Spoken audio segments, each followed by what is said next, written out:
Le marché du prêt-à-porter féminin. Ce marché a généré en France en 2014 un chiffre d'affaires de 10,8 milliards d'euros et l'habillement féminin correspondant à 24,7% du marché au total. C'est un marché important et dynamique.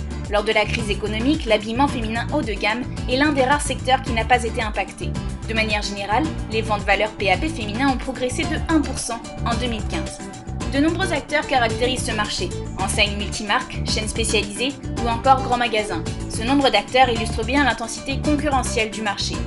Les chaînes spécialisées gagnent également du terrain sur le net. Les click and mortar, enseignes physiques ayant développé un site marchand, génèrent aujourd'hui 36% des ventes de PAP féminin en ligne. Les dépenses de prêt-à-porter féminin sur le web ont été multipliées entre 2008 et 2014 par 2,9, atteignant 1,6 milliard d'euros. Selon une étude de l'IFOP, pour 80% des Françaises, la mode est avant tout un plaisir. En 2015, les Françaises avaient un budget moyen de 180 € pour leurs achats de prêt-à-porter féminin, dont 48% des achats étaient effectués en solde.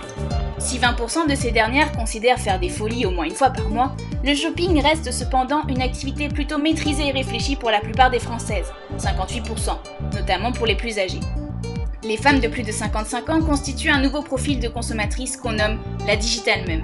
À la fois leader d'opinion et consommatrice avertie, elle représente 30% des consommatrices de PAP féminin, soit 8,2 millions de femmes en France. En 2013, les dépenses de cette catégorie étaient estimées à 3 milliards d'euros, dont 18% sur le web.